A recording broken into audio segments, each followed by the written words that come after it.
Olá, caros alunos, tudo bem? Bom, estamos aqui para fazer a devolutiva, né, para dar o feedback das respostas do primeiro questionário, né, correspondente à primeira revisão de filosofia, certo? Tendo em vista que a gente está fazendo uma revisão para vocês, que já vem fazendo um trabalho desde o primeiro semestre, e como uma revisão também, um nivelamento, na verdade, para aqueles alunos que estavam ausentes nesse mesmo período. Então, eu optei por pegar sobre alguns temas, né, que foram mais recorrentes do que a gente trabalhou no primeiro semestre e revisar com vocês durante esse mês de agosto.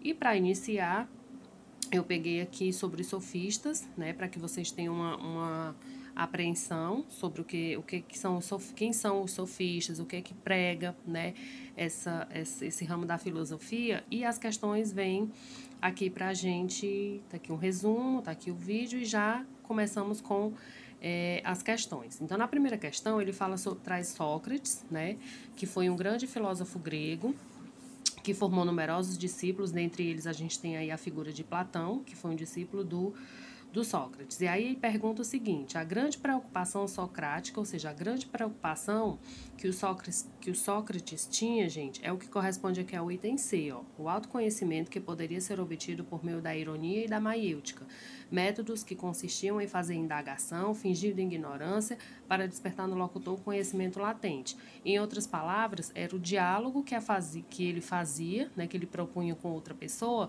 e aí ele fazia uma pergunta, a pessoa respondia. Era uma nova pergunta, uma nova resposta, e assim até a pessoa se convencer de que talvez o que ela tenha como verdade absoluta não seja realmente isso, né? Então, por isso que ele fala aí no combate fingindo ignorância, indagando, perguntando, questionando essa outra pessoa, no caso, né, participante aí do diálogo. Então, essa é a principal característica, é isso, inclusive, que vai caracterizar a maiêutica, né, como método filosófico, que foi desenvolvido pelo Sócrates. A maiêutica nada mais é do que um diálogo, né, entre uma pessoa ou mais. Então, o item C é o que responde à primeira questão, ok?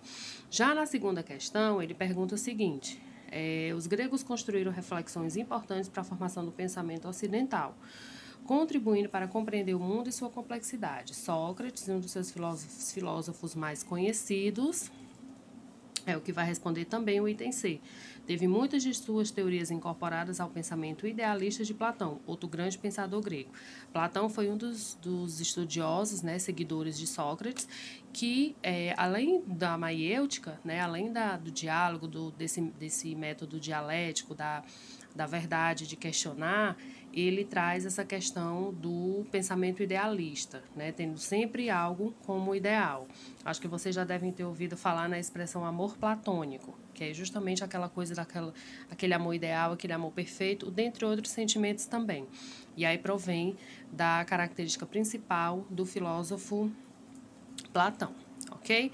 E a letra C, ele pergunta a respeito ainda dos sofistas, né, o método da retórica e da oratória, ou seja, o poder da palavra, né, o poder de convencimento da oratória realmente, no qual a pessoa estabelece o diálogo, certo? E era muito característico, gente, também deles fazerem palestras, né? Inclusive, há um ramo da filosofia que foi, de certa forma, criticado, porque eles juntavam em praça pública uma grande quantidade de pessoas para fazerem essas palestras, enfim, para vender o seu peixe, como a gente costuma dizer, né? Vender as suas ideias. E aí, dentre as características dos sofistas, a gente fala desse relativismo, que seria basicamente uma linha de pensamento da filosofia que vai defender principalmente a subjetividade da verdade. Ou seja, o homem, ele acredita e ele vai defender, mesmo que no sentido de conhecimento, de busca, de moral, mas ele apenas vai ver e experimentar o que é dentro do seu contexto. Tá certo? Então, o que vai responder é algo que vai ter sempre relativo, ter sempre relação com alguma coisa, que é o que a gente caracteriza aqui dentro do relativismo, ok? A quarta questão, a gente tem aqui sobre um diálogo, tá? De Platão, do qual participa Sócrates, um estrangeiro e outros personagens. Né? No início do diálogo, Sócrates pergunta ao estrangeiro a que método ele gostaria de recorrer para definir o que é um sofista. Aí ele pergunta, mas dize-nos, prefere desenvolver toda a tese que queres demonstrar numa longa exposição ou empregar o método interrogativo, ou seja, o questionamento? Aí o estrangeiro responde, com um parceiro assim agradável e dócil, Sócrates, o método mais fácil é esse mesmo, como um interlocutor. Do contrário, valeria mais a pena argumentar apenas a si mesmo. Aí ele pergunta, é correto afirmar que o interlocutor de Sócrates escolheu, do ponto de vista metodológico, adotar o quê? A maiêutica. Ele diz bem aqui assim, cadê? Deixa eu ver.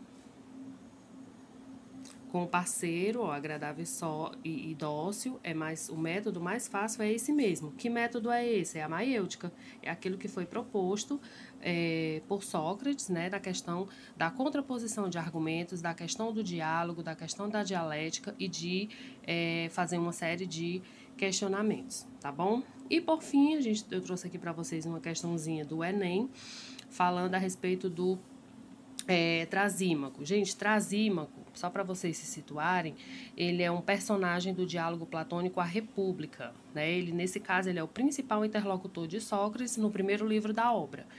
E aí a gente tem, dentre as características dele, de que a convivência vai ser sempre do mais forte, fazer o interesse de quem é mais forte.